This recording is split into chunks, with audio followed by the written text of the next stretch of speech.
부산이 서울 다음이라고요? 그렇게 말하기엔 요즘 숫자가 좀 달라졌습니다. 요즘 부산에 가보면 외국인 관광객 정말 많이 보이죠. 실제로 부산을 찾은 외국인 관광객 수가 사상 처음으로 300만 명을 넘었습니다. 인구는 줄어드는데 한 도시 인구에 가까운 외국인들이 부산으로 들어오고 있다는 것. 이건 잠깐 반짝하고 끝나는 여행 유행이라기보다는 부산이라는 도시가 조금씩 다른 얼굴을 갖기 시작했다는 신호에 가깝습니다. 예전엔 단체로 우르르 다니는 관광이 많았다면 이제는 혼자 혹은 둘이 자기 리듬대로 여행하는 시대. 그런데 재미있는 건 외국인 관광객들이 부산에 오면 꼭 하는 게 있다는 겁니다. 바로 돼지국밥, 부산국밥이라고도 부르죠. 생각해보면 꽤 특이한 음식입니다. 뽀얀 국물에 밥을 말아서 후추 톡톡 뿌리고 한 숟갈 떠먹고 나서 아, 이 맛이지. 외국인들도 그렇게 말합니다. 이제 부산 여행은 사진만 찍고 가는 여행이 아니라 국밥 한 그릇을 비우고 가는 여행이 된 겁니다. 그리고 또 하나, 정말 의외였던 쇼핑 목록. 한국 이불. 외국인들이 부산에서 이불을 그렇게 많이 사간다고 합니다. 얇은데 따뜻하고 집에 돌아가서도 한국 생각난다고요. 이쯤 되면 이런 말이 나옵니다. 이제 한국 건 다 좋은 거 아니야? 이런 기사들을 보고 궁금해진 사람이 있었습니다. 한 호주인 여행객이었죠. 서울 여행을 마친 뒤 그녀는 부산을 일정의 마지막에 넣었습니다.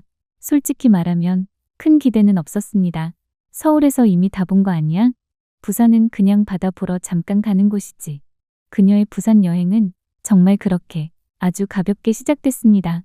부산에 도착한 첫날, 그녀가 가장 먼저 느낀 건 공기의 온도였습니다. 서울보다 조금 더 따뜻한 날씨, 그리고 도시 전체에 흐르는 조금 느슨한 리듬. 고층 빌딩이 늘어선 도심 한가운데서 고개를 돌리면 바로 바다가 보이고 그 바다를 등지고 조금만 올라가면 감천문화마을 같은 동화 속 마을이 나타납니다. 이게 한 도시 안에 같이 있다고요? 감천문화마을은 외국인들 사이에서 한국의 산토리니 혹은 한국의 마추픽추로 불립니다. 하지만 직접 걸어본 그녀의 평가는 조금 달랐습니다. 알록달록한 집들보다 더 인상 깊었던 건 마을 곳곳에 숨어 있는 사람들의 이야기였습니다. 벽에 붙어 있는 작은 물고기 조형물들. 이건 단순한 장식이 아니라 과거 생선을 팔아 가족을 먹여 살리던 어머니들의 삶을 상징합니다. 예쁘기만 한 마을이 아니라 살아온 시간이 보이는 곳이에요. 사실 이곳은 전쟁 이후 피난민들이 모여 살며 산비탈에 정착하게 된 아픔을 가진 마을입니다. 하지만 시간이 흐르며 학생들, 예술가들 그리고 주민들이 함께 벽을 칠하고 길을 만들며 도시 재생 프로젝트로 다시 태어났습니다. 과거를 지우는 대신 과거 위에 현재를 차곡차곡 쌓아 올린 공간.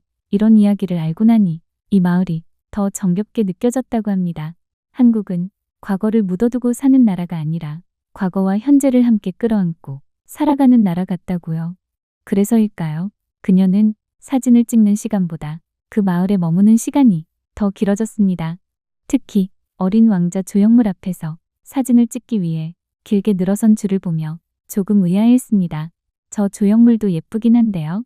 사실 뒤에 보이는 감천마을 풍경만으로도 충분히 멋진데요. 그녀는 조형물보다 골목 안쪽으로 더 들어갑니다. 골목을 따라 걷다 보면 작은 전시장, 각각의 이야기를 가진 카페, 직접 체험할 수 있는 공간들이 곳곳에 숨어 있습니다. 눈으로만 보는 마을이 아니라 천천히 걸으며 몸으로 경험하게 되는 공간. 사람들이 몰리기 전 이른 시간에 도착했지만 생각보다 훨씬 오래 머물게 된 이유입니다. 그녀는 이렇게 말합니다. 부산에 온다면 여긴 꼭 한번 와보라고 추천하고 싶어요. 다음은 해운대와 광안리. 바다 바로 옆에 붙어있는 초고층 빌딩들.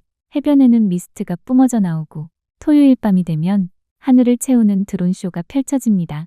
자연과 기술, 휴식과 도시성이 이렇게 가까이 맞닿아 있는 풍경. 그녀에게도 처음 보는 도시의 모습이었습니다. 호주에도 이런 도시는 없어요. 물론 모든 게 완벽하기만 한 건 아니었습니다. 부산은 서울보다 크고 언덕이 많은 도시입니다.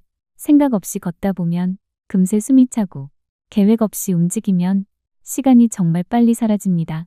하지만 그래서 더 대중교통이 중요해지고 그래서 더 이 도시를 이해하면서 움직이게 됩니다.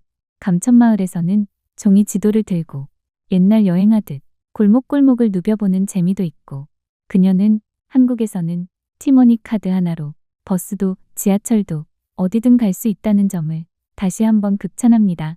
그리고 또 하나, 외국인들이 가장 놀라는 것. 한국은 공중화장실이 무료예요.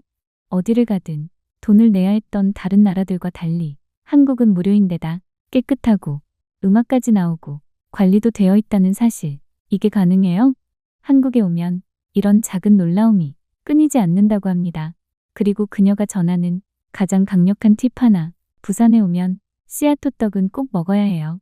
여행 마지막 날, 그녀는 부산역 근처에서 씨앗호떡을 하나 사들고 발걸음을 멈춥니다. 그냥 간식이었을 뿐인데 한 입 베어 무는 순간 문득 이런 생각이 들었습니다. 이전까지 먹었던 호떡이랑은 완전히 달라요. 겉은 더 바삭하고 안은 더 꽉 차 있고 생각보다 훨씬 맛있는 그 한 입. 그 순간 부산은 여행지가 아니라 기억이 됩니다. 부산에서 그녀는 이번엔 바다를 제대로 느껴보고 싶었습니다. 사실 그녀는 공룡능선도 울산바위도 직접 걸어서 올라가며 찍고 오는 사람입니다. 설악산에서도 케이블카를 굳이 타지 않았습니다.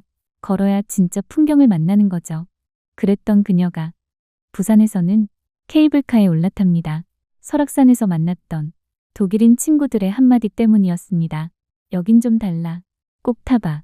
앙증맞은 작은 공간 안에서 천천히 움직이며 내려다본 부산. 도심과 바다, 산과 건물들이 한눈에 들어옵니다. 그녀는 말합니다. 부산 전체를 한 번에 느끼는 기분이에요. 걷는 여행만 고집하던 그녀에게도 이 순간은 기분 좋은 예외였습니다. 이쯤 되면 자연스럽게 느껴집니다. 부산에서는 꼭 해봐야 할 것들이 한두 가지가 아니라는 걸. 먹고, 걷고, 위에서 내려다보고, 천천히 머무는 방법까지 도시를 즐기는 방식이 참으로 다양한 곳. 그녀는 말합니다. 부산에서는 추천해야 할 장소가 정말 너무 많아요. 케이블카에서 내려와 그녀는 또 다른 바다를 만나러 갑니다. 이번엔 위에서 내려다보는 바다가 아니라 바로 옆에서 숨 쉬는 바다. 희녀울 문화마을입니다. 하얀 건물들이 절벽을 따라 이어지고 발 아래로는 파도가 바로 부딪히는 소리. 그래서 사람들은 이곳을 부산의 산토린이라고 부릅니다. 하지만 그녀는 조금 다른 느낌을 받습니다. 감천이 사람들의 이야기가 겹겹이 쌓인 곳이라면 희녀울은 바다와 가장 가까이 살아온 조용한 마을 같았다고요. 골목을 걷다 보면 창문 너머로 바다가 액자처럼 걸리고 카페 테라스에 앉으면 파도 소리가 자연스러운 배경음이 됩니다.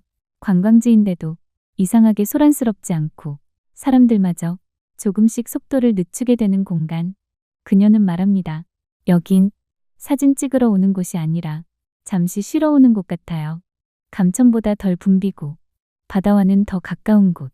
부산에는 이렇게 전혀 다른 표정을 가진 마을들이 도시 안에 나란히 존재합니다.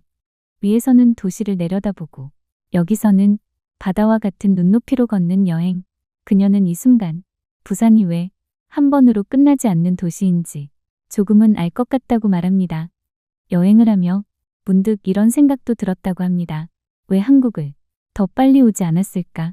한 지역에 머물다 보면 더 머물고 싶어지고 다른 지역으로 이동하면 또 그곳의 매력에 빠지게 되는 나라. 한국은 비슷해 보이지만 각 지역마다 전혀 다른 얼굴을 가진 아름다운 나라입니다. 그녀는 오늘도 한국을 진짜로 사랑하게 되었다고 말합니다. 부산은 300만 명의 외국인 관광객이 찾는 도시. 국밥을 먹고 이불을 사고 병원을 찾고 마을의 이야기에 멈춰 서는 도시. 이제 부산이다, 서울이다 비교하는 게 아니라 한국의 각 지역이 지닌 저마다의 매력과 그 매력을 지켜가는 사람들, 그리고 우리가 당연하게 지나쳤던 일상을 다시 발견하게 해주는 고마운 외국인 여행객들. 오늘 하루 그들에게 따뜻한 미소 하나, 작은 친절 하나 건네는 그런 하루가 되셨으면 합니다. 외국인들이 놀라는 한국의 일상. 우리는 그 놀라운 일상을 매일 살아가고 있습니다. 세상이 주목하고 있는 이 땅에서 한국인으로 살아간다는 자부심을 다시 한번 느끼는 하루가 되시길 바랍니다. 그리고 이런 이야기가 좋으셨다면 좋아요, 구독, 알림 설정으로 다음 여행도 함께 해주세요. 다음 이야기도 계속 이어집니다. 감사합니다.